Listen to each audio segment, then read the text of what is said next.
सभी को राम राम। आप सभी का मेरे चैनल पर स्वागत है। आज मैं आपको दुर्गा सप्तशती अध्याय 13 के विषय में बताने जा रही हूँ। दुर्गा सप्तशती के 700 श्लोकों में से इस अध्याय में 29 श्लोक आते हैं। दुर्गा सप्तशती अध्याय 13 में राजा सुरथ और समाधि नामक वैश्य को देवी के द्वारा वरदान देने का वर्णन किया गया है। आइए सुनते हैं दुर्गा सप्तशती अध्याय 13। दुर्गा माँ को नमस्कार। जिनके शरीर की कांति उदय काल के सूर्य की भांति है, जिनकी 4 भुजाएं और 3 नेत्र हैं तथा जो अपने हाथों में पाश, अंकुश, वर एवं अभय की मुद्रा धारण किए हैं, उन शिवा देवी का मैं ध्यान करता हूँ। सुमेधा ऋषि आगे कहते हैं, हे राजन, इस प्रकार मैंने तुमसे देवी के उत्तम महात्म्य का वर्णन किया। जो इस जगत को धारण करती हैं, उन देवी का ऐसा ही प्रभाव है। भगवान विष्णु की माया रूप से उन्हें भगवती विद्या यानी कि ज्ञान की प्राप्ति होती है। उन भगवती के द्वारा ही तुम ये वैश्य तथा अन्य बुद्धिमान पुरुष भी मोह में पड़ जाते हैं, मोह में आगे भी पड़ेंगे। हे महाराज, तुम उन्हीं परमेश्वरी की शरण में जाओ।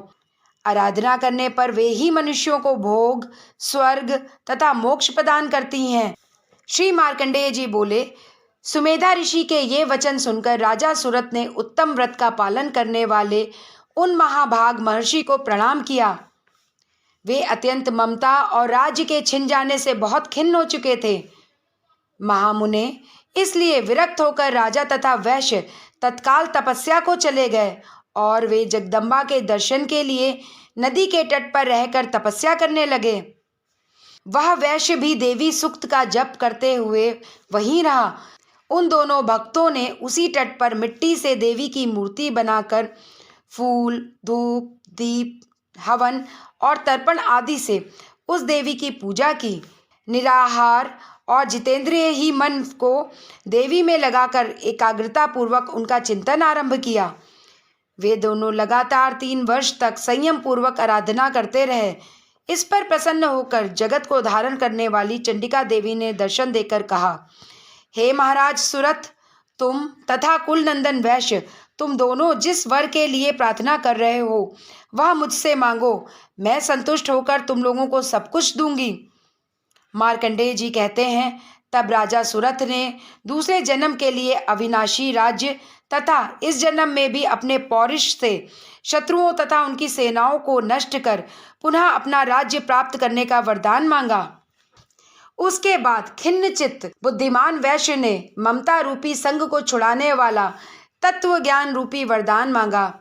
देवी बोली, हे राजन, आप थोड़े ही दिनों में शत्रुओं को मारकर अपना राज्य प्राप्त कर लोगे और आपका राज्य निष्कंटक हो जाएगा।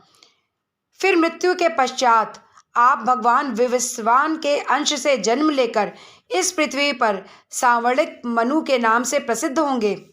हे वैश्यवर्ण, आपने हमसे जो वरदान मांगा है उसे मैं देती हूँ।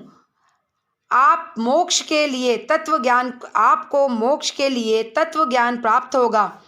मार्कंडेय जी कहते हैं, इस प्रकार उन दोनों को मनोवांछित वरदान देकर तथा उनके द्वारा भक्ति पूर्वक अपनी स्तुति सुनकर देवी अंबिका तत्काल अंतर्ध्यान हो गई।